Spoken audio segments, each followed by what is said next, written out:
Hi, I'm Michelle Adams. I want to thank you for inviting me to be part of Popeye Prague. It's a thrill to be part of Popeye Central Europe. This year alone, I've been part of Popeye Italy, Popeye Brazil, and of course, Popeye USA. I'm currently the co-vice chair of Popeye USA and the co-chair of the Research Advisory Committee. I've been involved in research that we've done together. When I joined Popeye, I was part of PepsiCo and representing specifically Frito-Lay. I've been part of the board for almost 6 years. One of my big initiatives that I've worked on hard is to get research that we can look at across the industry and come up with a common methodology. I'm hoping others of you across the globe will take on this methodology and do a parallel study to the shopper engagement study. So today I want to talk to you about merchandising that inspires and engages your shoppers. Now first I want to introduce myself formally. I actually spent 10 years with Frito-Lay and PepsiCo. Over the course of those 10 years, my focus was on research, and specifically I worked the last 5 years working on merchandising and different testing. I ran a 40,000 square foot smart learning center in Dallas, Texas. In that lab, what we really focused on was how to try new things, how to have new merchandising, how to have new signage, how to have new marketing, and try it and see if we tested it, would it make a difference in sales?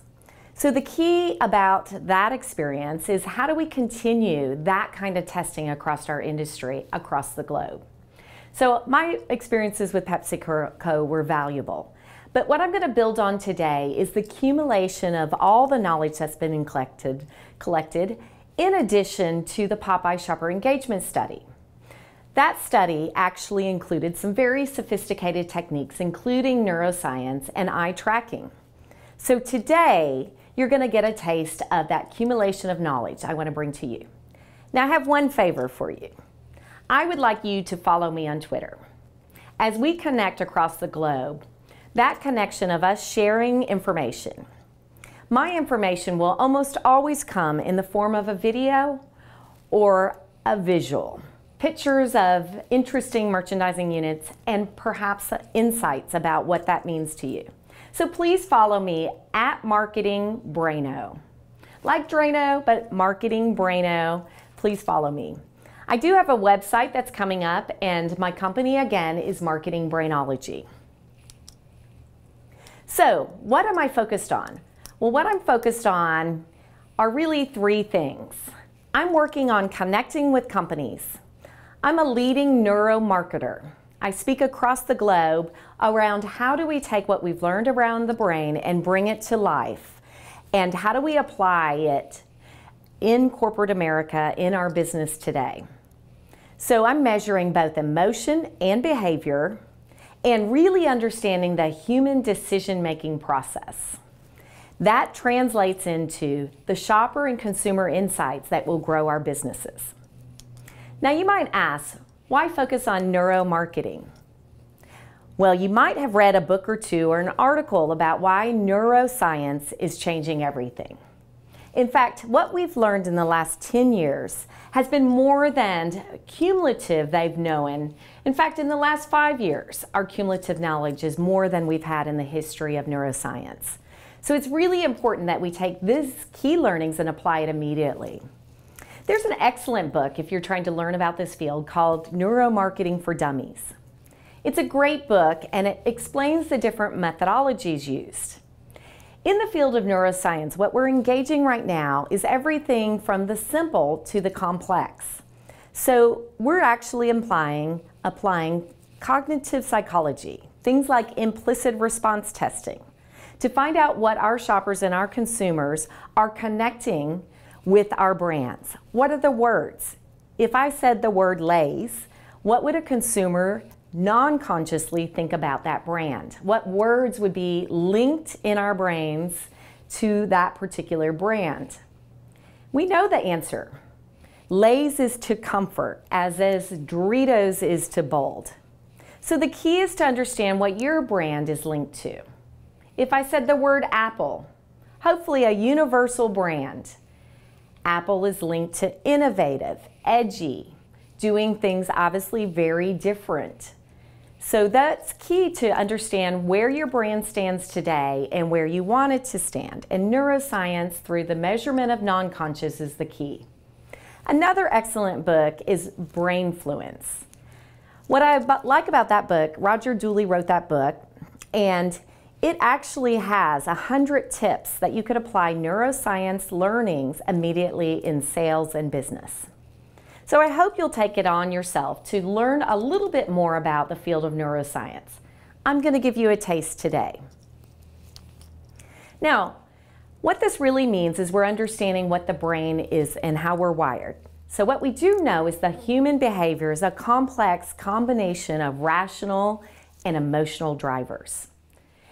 We have spent our years in the research field measuring rational thinking. But the reality is the majority of how we make decisions to buy things and the way we behave is happening at the non-conscious, non-rational side of our brain. It's not like we have two separate brains. They're intertwining and used at different times. But when it comes to the speed of decision making, often when we're in a store, we're making decisions, split-second decisions, or they're habitual decisions. It's a learned behavior that we've taken across shopping trip to shopping trip. So why is that hard? Well, the challenge on that is it's hard to stand out amongst a crowd of other things competing for our attention. So our big challenge in this world is irrational behavior. What people say does not equal what they think or do, and we've had difficulty up to this time with having the right tools. Now we have EEG that can be portable on a backpack, and even now there's Wi-Fi ability to put equipment on people and take them through a real store to understand how their brain is lighting up and responding to different things as they're shopping through their store. We have sophisticated eyeglasses, which are the ones that we used in the Popeye Shopper Engagement Study in the US, to measure not only what they're seeing, but their pupil dilation as they're responding and interacting with things that they're seeing.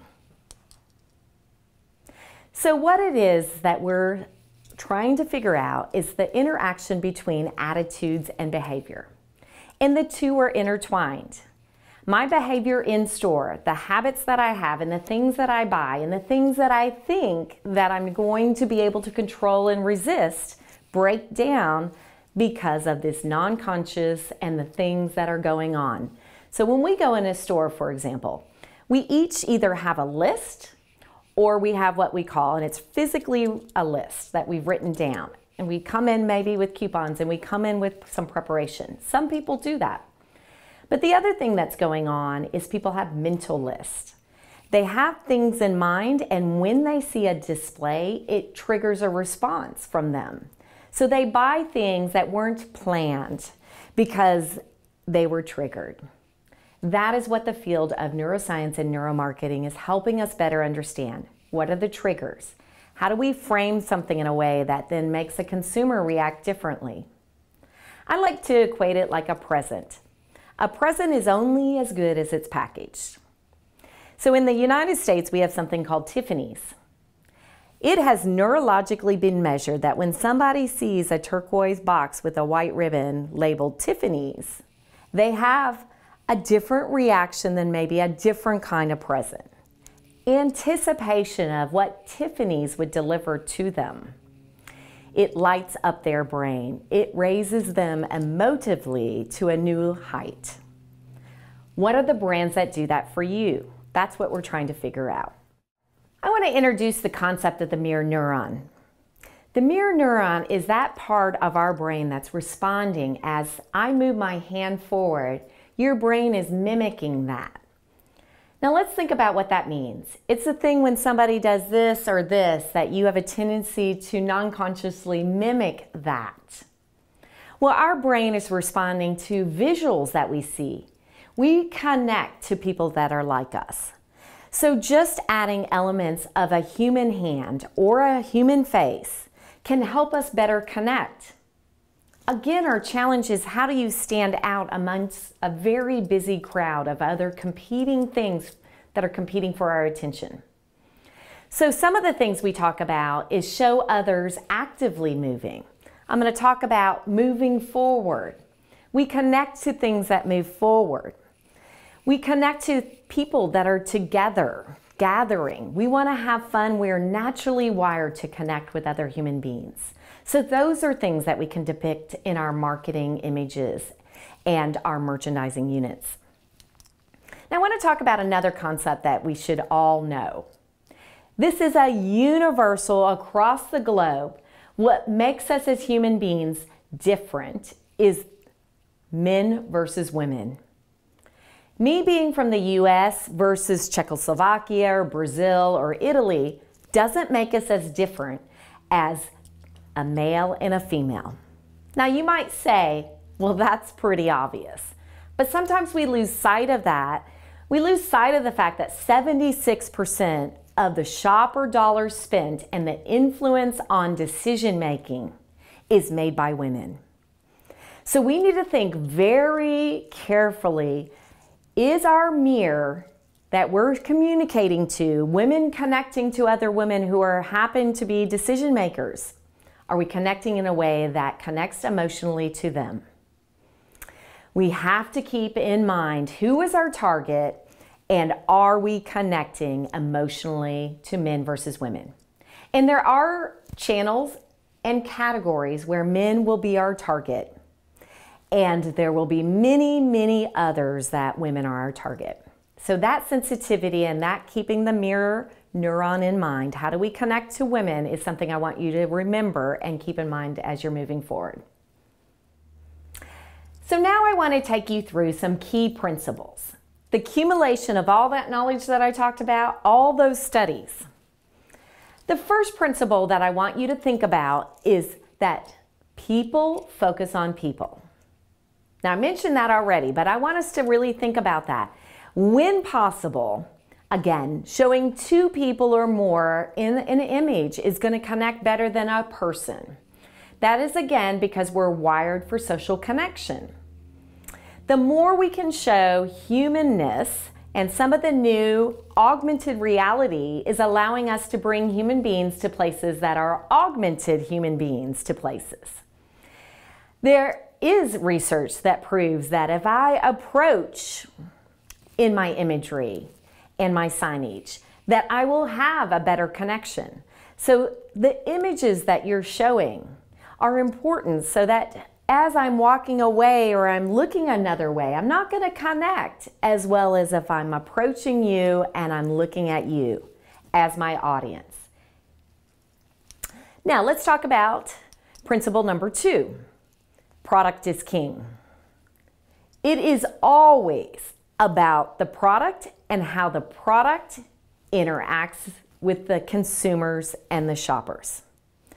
Now I'll pause there and say that sometimes we lose sight and focus just on the product and not what the product delivers to the shopper and the consumer. It is how the product makes you feel that's key. It is tempting them to try the next flavor of a chip or the next kind of cookie. It is what are you doing to tempt them through your visual imagery that shows what that product will do for them and their family. Now, some imagery that I'll show you is literally visually depicting a plate of cookies. A hand going and approaching that plate of cookies is even going to be stronger than a plate of cookies. It's that anticipation that you want to visualize. A second way to do it is through trying it within the store. So stores that allow trial within the store is the best way to mirror and tempt our shoppers. Now, principle number 3, people are in motion. So much of the research we've done up to date has been testing things as if they were a flat image, a flat shelf set, a flat merchandising unit. The reality is that people are turning the corner. They're calibrating, they're busy with other things. What we've learned in the shopper engagement study is how many of them are multitasking and doing other things. And the next generation will be on the phone. So their eyes are going to be calibrated lower, we're finding, than the generation before them. They're texting, they're checking their status updates, they're doing many things. We need to test, and we need to realize that people are always in motion, and this is the way we need to test. So some of the things that we're doing and we're learning is that the side of end caps are critical real estate within a store.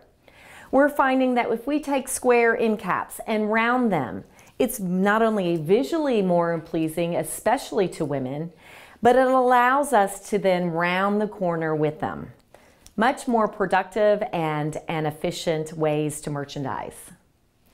Another thing that we have to do is think about things that stand out. So I'll talk about novelty in a little bit, but novelty used in that rounding the corner, entering an aisle, something that is unexpected, that they delight the shopper with these unexpected things. A couple of examples here. The school bus. Not every country has the tradition of back to school, but there are traditions that you need to trigger that are important for each regional geography. And that's what we want to play up to. In the US, the back to school ritual is owned by her. Mom owns the back to school ritual. She makes sure that the kids have new backpacks, new shoes, new outfits, and are prepared, which also includes the school lunches. That they have everything they need to have a successful year. What is the equivalent in your countries? Cueing off those emotional connections, those emotional holidays is critical. Principle number 4, realize that there is a clockwork pattern occurring. We have done hundreds and hundreds of studies across the globe, and it is consistent with English-speaking cultures that they are reading and identifying in a clockwise pattern. Now, what they'll normally cue off of is a visual that stands out, typically in the center of your image or your package. And then they will proceed in a clockwise pattern, and where you want them to end up is leaving a brand logo imprint. What is it that you're trying to communicate on your page? Usually your logo needs to be at the bottom of that clockwise pattern that we have detected over and over again. So keep that in mind and make sure that you're using that natural flow as you're putting your imaging together. Another thing that we've learned is if you want to stand out, use unique fonts. Unique fonts, ones that depict, again, a human behavior of handwritten script, will help the brain connect, or a person, a shopper, to connect. One of the universal trends that we've noticed across the globe is that a blackboard with font written in chalk stands out and connects emotionally better than some of the things that a computer would have produced. So we're trying to get as close to something that I would expect to see maybe in a farmer's market. When I get you to a farmer's market, I get to cue fresh. It's where I get the freshest products at my local farmer's market. So what you're trying to do is to pick the behavior that you would expect to see in the best, most ideal environment. You will have to decide what that is for your brands and your stores. The second concept I want to introduce is the neurological language of color. Neurofocus has a great book out called Buying Brain by Dr. Pradeep, and in this book are a lot of concepts that I also recommend reading that book. But one of them is around how our brain is connecting to visual cues of color. And it does matter. Red is a cue that cues impulsive purchasing, illicit energy, and encouragement. That has been tested. If we want a cool and communicate a cool brand, a brand that depicts passive, calming, reduced tension, increased concentration, green, blue, and purple are colors that we would use. And if we want to neutralize and give balance, stability, we're cueing neutral colors like black, white, and brown. Now again, if I was trying to communicate a farmer's market, that I have the freshest product, I have a natural product. Then I want to cue the wood grains that I would expect to see, the crates that I would expect to see the freshest fruit in. We are trying to cue these things, and I'll give some examples of this later in my presentation. Fifth principle that I want to introduce is the principle that impulse is possible. Now, each of you has a season that's coming up. I happened, when I was in Brazil, to notice that the season of Halloween is very important across the globe, and it's one being introduced. You have seasons that you want to cue, anticipation of something coming that you can excite your shoppers, and they can bring into their own houses some tradition and rituals that they can play up on. In the midst of our busy lives, having something to think about and look forward to is critical for emotional connections.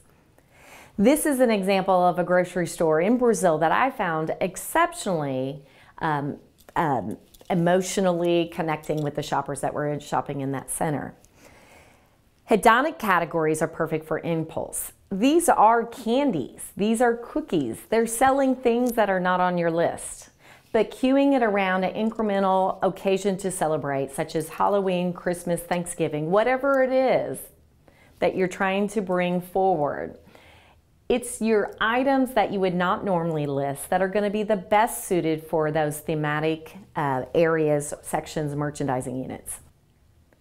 So one example I want to show you is an example of a floor sign. Now, in the lots of testing that I've done up to this point, floor signing usually doesn't get recognized. It doesn't get seen because people aren't looking down at the floor that clearly. But if it visualizes something that you're tempting them with, which in this case, some chocolate over ice cream, some chocolate bars, ice cream bars, I thought it was an exceptional sign that stood out for me. Another one is in my local store, a Walmart, in the electronics section is an incremental M&M display. It's not over by candy. It is completely about rounding from electronics to the food section of Walmart, and there is my M&M display, tempting me to buy something that I don't have on my list. So I think those are good examples of those hedonic categories, guilty pleasures of things that we want to play to using our best merchandising and our incremental locations. Now, another thing we need to consider is Principle 6, overcoming guilt. There is evidence, and we see it, I'll show you a clip, of things that we want to buy but we know we shouldn't. Has that ever happened to you? You went in with the best of intent not to buy that, because if you buy that and you bring it home, it's possible that you might actually eat it, and you might eat the whole bag, the whole package. So we have to work very carefully with those hedonic categories to overcome the rational brain. There are ways to do that, but let me show you how this plays out in a video. So this is from the shopper engagement study, where we literally took somebody through. This is the eye tracking. If you look at the green dot, what you will see is them coming up onto a display with lots of sweet baked goods. Cupcakes, donuts, something called Little Debbie Swiss rolls, awesome brands. My kids love them. Brownies, Nutter Butters. And watch what happens when she gets tempted by these powdered donuts. So she holds them, puts them in her cart. We know about 67% of the time if they put it in their hands, they put it in their cart. But wow, what a disappointment. She actually put it back. That's the conflict of overcoming the guilt. So let me show you some examples of how you might be able to do that within your own categories. So beer. Beer often makes the list of things that run out in the house, and you put beer on the list, but sometimes there's guilt on, I shouldn't bring that into my house because we don't need beer. So selling that with limes in a basket that I would see at a farmer's market, again depicting more natural. So if I can put two things together, I can override guilt. I love this example in a fast serve restaurant that is in the aisle while I'm waiting for my sandwich to be made. It says grab a cookie. Now, what I love about this is my grandmother used to make cookies, and when I arrived on her farm in Iowa, I would receive wax papered cookies. She had an ice cream tub, and every time we would receive those cookies, it would be in that tub just like this, similar to this. So what they're cueing here is old-time nostalgic ways that cookies probably were put together and presented from our grandmothers. So again, it's cueing something that I know I shouldn't have that cookie, but boy, I love my grandmother, and I remember those memories. Principle 7, suggestive sell. Shoppers will tell you day in, day out that they hate it when they get forced to buy 2 things instead of 1. So buy 2, get 1 free. Buy 1, get 1 free. Buy 3 for $5. Whatever the global translation of that is in your language, it's suggesting what they should be buying. If you want a hamburger, would you like some fries with that? Suggestive selling works. And as much as they tell us they hate it, we have research inside and out that shows suggestive selling is the way to go.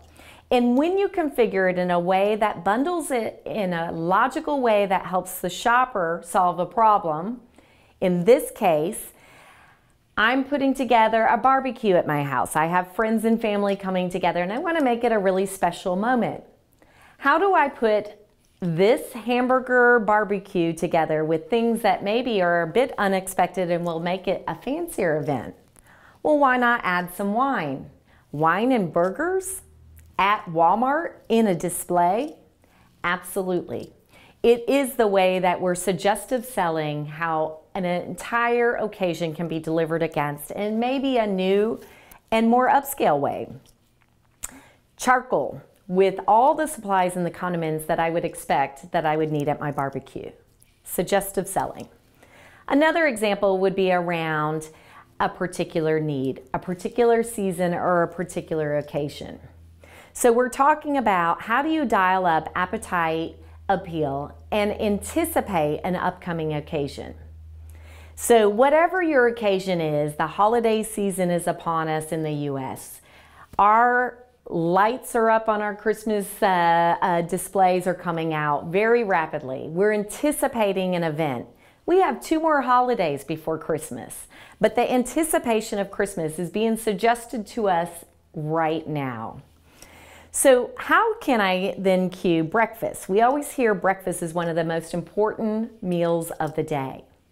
Reminding mom and the shopper that there is quick and easy solutions for breakfast is a way to bring her into a new habit, a new occasion, which is maybe she wasn't making breakfast for her kids before school.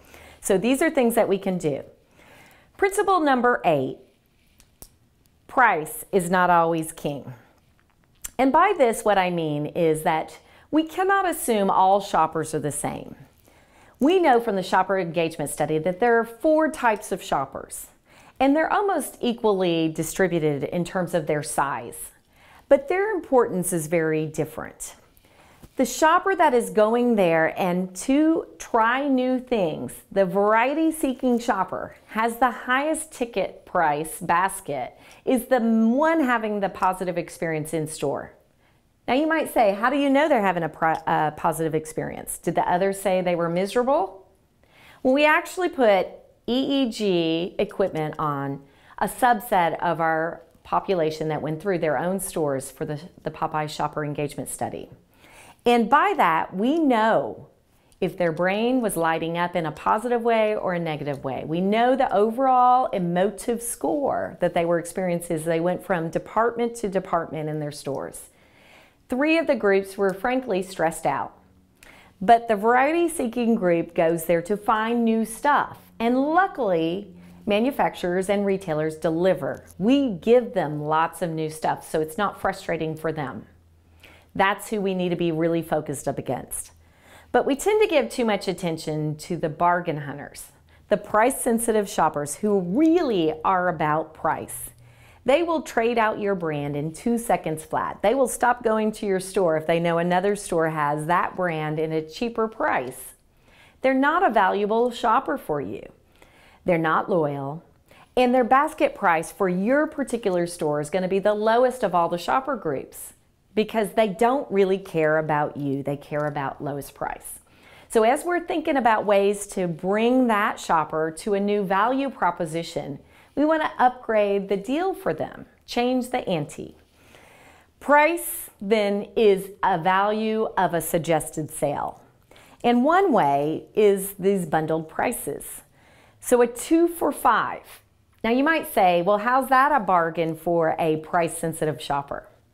Well, what we're doing is we're giving them the ability to mix and match, to change the formula, because in any given house, you know that your own kids and loved ones have different preferences. So how do you give something customized for Joey and give something else for Susie?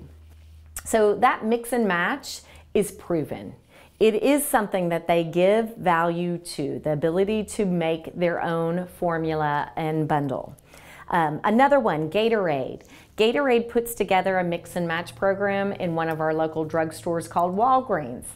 And that program, again, takes the ante away from price and puts it to value. The value is that I can create the exact solution that I need for my house. Now I want to talk about generally planned categories. Why this matters is that shoppers today versus shoppers of yesterday are walking in with more of an open slate. So they might buy a category. For example, we know that diapers are written on the list. You can't run out of diapers at your house. That wouldn't be a good thing. There's beer on the list, there's milk on the list, bread makes the list, chips even makes the list. But there are many things that never make a written or a verbal list, mental list. So what matters here is that we realize that, and we are really trying to help them make that decision and to cue them to buy a category that maybe they wouldn't have bought otherwise. So generally planned categories are opening the door for us, and that trend is moving forward. People are accepting other brands that they're willing to buy from, and they're shifting from one brand to another depending on what's available, what variety is offered, or what's a better deal. So the way we communicate in store becomes critical for generally planned. The shelf sets matter. How we communicate, and we break a very long shelf set up into small, acceptable sets that they're willing to then look through. So in the case of jelly beans, Jelly Belly is a candy here in the US, I think it's globally distributed, reinvented the aisle by creating a very standout-ish red display that looked different than other candy sections at other candy companies.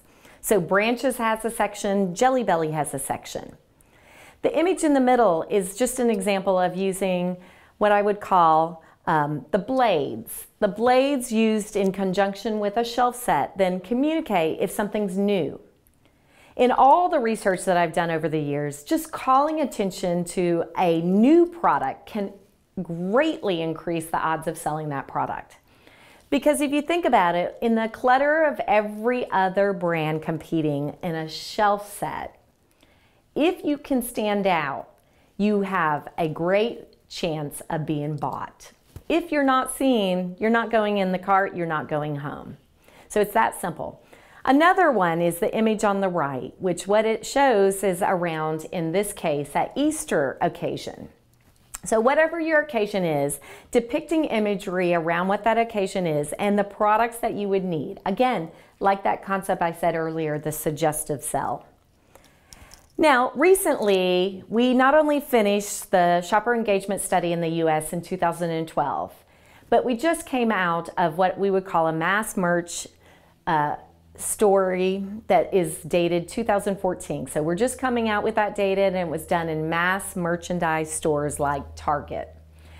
And what we did in that study is the same methodology, the eye tracking glasses. We asked them the same kinds of questions we ask them in the grocery stores. And 2 years later, we're finding that rate of unplanned categories going up. So out of this study, we went from 76% making an in-store decision in the grocery study to now seeing 82% in this mass study making a decision in-store, either a decision on which particular brand or buying a category that they didn't even think they were going to buy, or maybe they substituted from one brand to the next. So as we continue to roll this out across the globe, it'll be interesting to see if this is the same rate in Canada as it is Brazil or in Czechoslovakia or Central Europe. Decision rate over time. As I mentioned before, the decision rate is continuing to go up. The in-store decision rate is continuing to increase. So what we found is we went from 66% in 1986 to 1995 it being 70%, to 2012 to 76%, and 2013 and 14, 82%.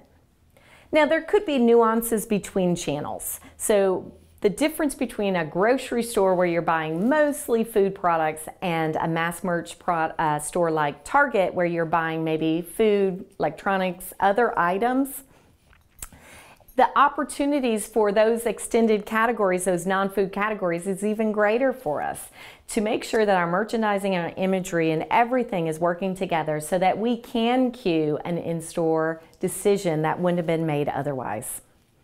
I call them open books. Those shoppers are walking in vulnerable to being suggestively sold. That's a good thing. That's a good thing for retailers and a good thing for brands. So let's look at principle 10. I call this love happens at first sight. As a human being, there's research that shows that we do fall in love with other human beings from afar. We see them and we have a connection immediately based on physical attributes of that person.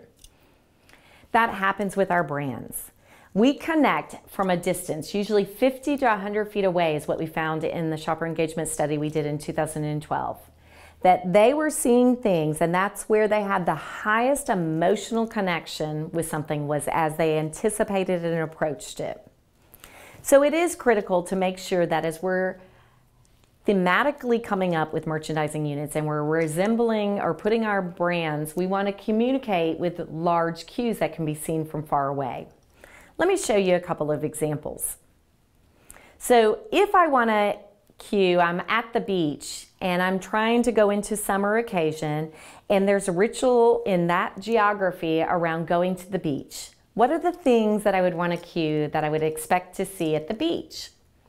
Do I have palm trees? Do I have lighthouses? Do I have, what is it? So cueing behaviors and things that I would expect to see around that occasion are important. So I think these two examples are good examples of how to cue something that I could see from far away. Let me show you how that works from one of the videos from our shopper engagement study. So notice as that we're following the green dot, as this person is seeing this display, they're far away where they cue into it. I want you to notice what she notices first. Her eye hits the one thing that was different from the other boxes in that display. Now we know that she didn't have animal crackers on her list. In fact, she's in a baby aisle. On the right, you see, looks like paper towels and toilet paper, and on the left, you see baby items, diapers and baby oils. That display was brilliant because what that display did was small, it was circular, it was thematic around a circus tent, and inside of it were these cute animal crackers. So I want to say that this is where we can connect. We can have our shoppers fall in love when done well. If those animal crackers were on a basic brown boxed display, it probably wouldn't have gotten her attention and it wouldn't have landed impulsively in her cart. Principle 11, use symbols and pictures to attract. Our brains can relate to a symbol of a brand, Apple, Dell, BMW, what you name the brand. It's important for us to be able to use those symbols more than we use words. Our brains will connect to what we're trying to communicate with those symbols. An example of taking this into your store would be depicting, again, a way to display a season. So if you happen to have around the holiday season a ritual around making gingerbread houses, the image on the right, I think this is an excellent display, and it's communicating fragrances that you would want to have in your house when you are bringing people in for the holidays. And it's depicting this giant gingerbread. It's very effective and eye-catching. The one on the left is again cueing blackboards and an old-time schoolhouse, resembling what I would need to go back to school. In the older days, in the nostalgic days. Now, why that becomes important is these visual triggers are to anticipate or take you back. There actually is research that shows that if I take you back to a place that's from a long time ago, back to your grandmother's house, back to an occasion, a ritual that you did maybe with your dad to go to a ball game, those are special moments. And your brain is going to remember them actually better than they maybe were. Your brain is going to make you forget the bad things that happened, and you're going to remember what was so great about going to the farmer's market with your parents when you were younger. Maybe that's a ritual you did on Saturdays. Maybe you went to an old-time coffee shop. Maybe you went to somewhere. Visualizing and cueing off of those symbols that take you back to those places is how we connect. So let me show you then cueing fresh. I talked earlier about the importance of the farmer's market to communicate fresh. I love, in whatever country I'm in, to go to the farmer's market because I get to see how things are communicated, what signage they're using. They're almost always using a blackboard, and they're almost always using handwritten signage with chalk. So take you through a couple of other examples of old-time simplicity brought out to life in real displays. If you're celebrating a 30th anniversary, a 50th anniversary of the age of your retail store or your company, going back to the time and the look from those days is a great way to celebrate together that nostalgic moment. On the right, is introducing cheeses and grapes and getting you to maybe a vineyard. So those are cues that are going to be very appealing for your shopper. Take us to a simpler and better time. Principle number 12, last one that I want you to think about today. Keep your message fresh and explore digital. We forget about that. If your merchandising units and your signage in store is seen over and over and over again, and it doesn't change up, you're now wallpaper. You don't notice the wallpaper in your house or the paint on your wall because you've seen it every single day for however long you've had it that way. The same thing happens in somebody's store. I notice things that are different. I notice when you change your signage, you change the display. And heaven forbid if you change the products and where they're located within the store, I will notice that, and I might not even be happy about that change. But relevancy is pretty critical. So being able to stay fresh, to change your signage, to be relevant to the season, to the celebrations that we should be anticipating. Digital allows you to do that on a regular basis. I can change the signs of my front store display if it's raining. I can have different images and different marketing around what I would need to be prepared for a rainy day versus a sunny day. Do you see the power of being able to be that relevant? That's the mirror working. Today is a rainy day. I want to depict what that might feel like, and I can do that through very specific merchandising. It's not hard.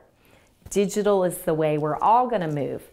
A couple of examples. When I was in Brazil, they were coming into actually the summer occasion. So they're about ready to they're in the middle of spring, and in December they will have their summer. So they're about getting to the beach and using a lot of digital signage right now in their front window displays.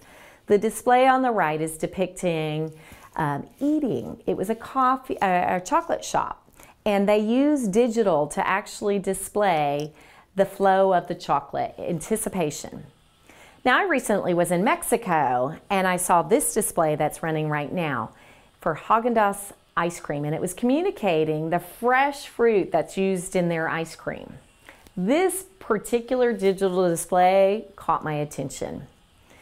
It is using the temptation and anticipation of having that fresh fruit and associating, again, ice cream, which I might not think is as healthy, with this fresh fruit that's in the ice cream. Overcoming guilt. Perfect example. One other example I want to show you that I've mentioned before, these shelf blades. What you do on those is to, again, communicate using human beings to communicate the key things that I should remember about your brand when I'm trying to draw attention and show the food product as close to ready to eat as possible. So a couple of things: easy to understand message, a clear shopper-oriented call to action, and use as few words and as many visuals as you can. So I want to keep it simple. Keep it as simple as you possibly can so that the brain is going to connect to that and they're going to see clearly what they need to see and do and what's the call to action again. So I want to leave you with some key takeaways. Keep it simple. As we've gotten more sophisticated with our neuromarketing, our neuroscience, what it does is takes us back to the reality that simple beats complex. If I can take something, make it a visual, take out the words, make it clear. That's the way we're going to connect better. We also need to solve her problems. It isn't about us.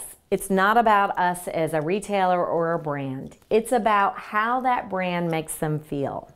It is about taking that brand and suggesting what that might do for them and their family in terms of making them feel or giving them an excuse to gather a group together and celebrate life. And lastly, don't bore her. Boring her is showing her the same stuff over and over again. You don't want her to get into a trance where she doesn't even notice you. You want to stand out, and the way you'll do it by keeping things relevant, keeping them fresh, and following the neuromarketing principles. So the things you should remember as we leave today, this session at least, is the top neuromarketing behaviors for the future. Activate the mirror. Anticipate. Use forward-moving motions in your imagery. Stand out and attract attention. Use triggers. The chalkboard, the wood-grained signage or backdrops that we could use. Use the baskets. Use things that cue where I want to go and want to take them. An old-time candy shop, an old-time coffee shop, a farmer's market. Leverage nostalgia. Help cue those simpler times where all of us are remembering something in a better way than maybe it is today, or it even was then. And lastly, the most important thing to do is to connect emotionally with our shoppers. It is about emotion. They are operating out of emotion and rationalizing it after the fact. So we as human beings are rational beings, but it's really about emotion. We think we're more rational. As somebody recently said, we think more than we think. Meaning we are really not going to go through the process of deliberate thinking as we're going through the store with everything else going on. It is all about connecting and relevancy. So I do have an article that's out there available, the 10 Keys to Effective Merchandising. They're slightly different from this, but I'd be happy to send a PDF your way so that you could have access to this. I have some of the same visuals available on in this particular article, and it talks through in more detail a little bit of the things that I talked about today, and also more specifically around what to do with merchandising units and such. So I hope you enjoyed this talk.